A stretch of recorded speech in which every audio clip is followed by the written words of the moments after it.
So here we are. I've decided today I'm going to teach you to bump start the car. Ooh. So a bit of history, because we're going to put this in a video, okay? So a little bit of history. Do you remember on your very first driving lesson that you had me, the very first, what happened? The battery went. The battery went, yeah. The battery went. It was so embarrassing. Very first lesson. However, we had to get some poor pedestrian walking along to help us shove the car, because we had to bump start the car. There was no choice. I mean, the battery just died on us. Okay. There was no warning that it was going to die. It just did. You know, and in fact, it was fine when we picked you up on it. Yeah, because you drive. Yeah. So what we did is we basically got somebody to give us a little bit of a shove to get some momentum going so we could bump start the car. So now I've never taught this to anybody else in all the years I've been doing this, and it's a long time, and I've never taught anybody to bump start a car, but I did promise to do this for you as a sort of compensation for messing up your first driving lesson, because it was a bit rude, wasn't it? To be fair. All I can say is the look on her face when she thought I was going to ask her to push the car was I wish I'd have had the camera on then, because that would have been an absolute picture, honestly. Yeah, I said, I bump start the car, and her face was like, no. Anyway, so what we've got here is we've got the hill, a slight gradient, and this is going to help to replicate somebody pushing your car. Yeah. So if your battery dies and you're on a hill, bonus. Yeah.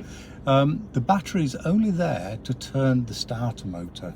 Okay. Now the starter motor is maybe about the size of your hand, like that, yeah? And it's got a little rod comes out of it like that, and that little rod is then connected to the crank of the car.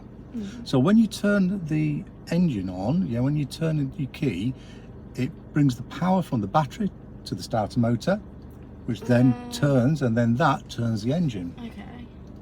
The turn of the engine, then it fires up, because it's all sequenced.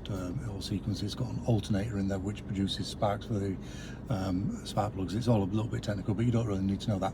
If you think back to any really old movies, you see how they start the car there. They used to have what's called a handle, a crank handle. And they used to stick it in the front of the car and go, and that used to do the same thing as the starter motor. Okay. Yeah. So what we're going to be doing is we are going to be doing the same thing, but on the hill. Now, as I said, I've never taught this to anybody before. I know how to do it myself, but so what we're going to do is we are going to turn off. Not yet. We are going to basically be turning off the engine. Then we're going to turn the ignition on, but without starting the engine. So just the first click. Yeah, exactly. Okay. So it brings power to the dash, or if you had a flat battery, no power would there, but it still needs to be in that position. Okay. Because let's say your key's completely off and you try to bump start it, nothing's going to happen because there's no circuitry connected. Okay. Then what we're going to do is we're going to put it into first gear with the clutch down. We're going to release the handbrake with our foot brake on, yeah? And then what we're going to do is we're going to let the car roll down the hill. We're going to release the foot brake. The car's going to start rolling, and then when it gets up to probably about walking speed to just jogging speed maybe, all you're going to do, Jen, is just literally, when at that point you've got your clutch down, yeah? You're just going to literally just take your foot off the clutch suddenly. Okay. That's going to engage the engine to the wheels. Then the wheels are going to turn the engine instead of the starter motor, if that makes sense, yeah? And with a bit of luck, the engine will just kick in, and then that's it, you're good to go. It's as simple as that. And then all you would do is give a little bit of gas and drive on as normal. Your engine will be fully operational and such. It's a bump start, okay? Okay. Now, things that can go wrong on this, not really wrong, but if you haven't got enough speed up, it won't be enough energy going through the wheels to the engine to turn the engine. Okay. In which case your car will just go, yeah. Other things, and that is really it. The other thing to watch out for is once the engine starts, don't just whack on the gas, because the car will just fly forward on the accelerator, okay? So I don't want you touching the accelerator until I tell you, okay? I've got you covered with your dual controls. Are you willing to have a go at that? Okay. Now I will also explain at the beginning of this particular video that Jen is very experienced learner. She's at the top end. She's ready for a driving test, so she is, you know, she's not like a newbie at all. She's got a lot of confidence and a lot of skills. So we're going to just, and this is really quite advanced, and I won't be teaching this to anybody else in the near future. I suppose. Lucky me. Sorry, Lucky lucky you indeed, yeah. Well, like I said, you know, I mean, I did mess up your first ever driving lesson, and I really felt bad for you. Honestly, I went home and I was like, said to my missus, "Oh, I can't believe what happened." You know, I said I feel so sorry for her, because you know that first lesson is your sort of mindset lesson, isn't it? It's all about preparing you for the journey ahead and. Not the best first impression. No. And I had to. Well, this has never happened before, and it never had. Yeah. Never. Well, maybe once, but that was another story.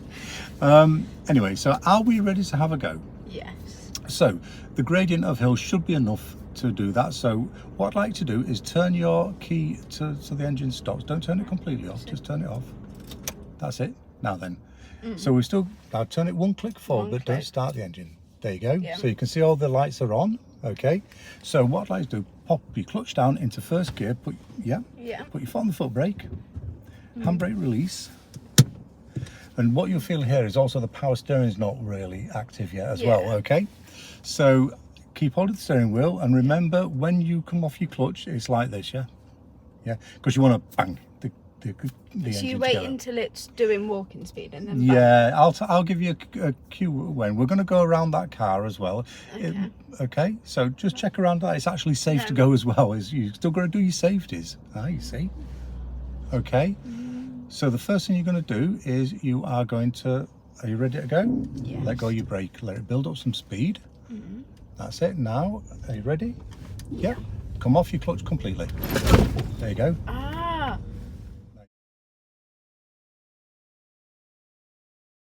Now your engine's started, yeah? So just pull up and stop on the left. So mirror signal, please. Did you feel that? Yeah. And the engine is started. We'll just bring it to a normal stop here, if we can. That's it. Handbrake and neutral. Because you get whiplash. Not really. To be fair, I mean that was quite a decent jolt, wasn't it? Yeah. That's because we've got a brand new clutch in here as well. So in the old clutch that would have been actually quite a lot smoother. But because it's a brand new clutch, of course everything's going to engage really sharply anyway. But normally it's not that bad. Now we've not got as much gradient on here, but we can still do the same thing. So turn off your engine. Let's do it again. Right. Engage your circuitry. That's it. That's the first click of the ignition. Into gear. Handbrake off. Put your foot brake on. Foot brake. Handbrake off. Check around. Are you clear to go? Yes. Let go of your foot brake. Build up some speed. Just check your shoulders as you move. That's it. And about here. Do it. There it is. All right. Happy? Yeah. All right. Drive on as normal, please, Jen. What I'd like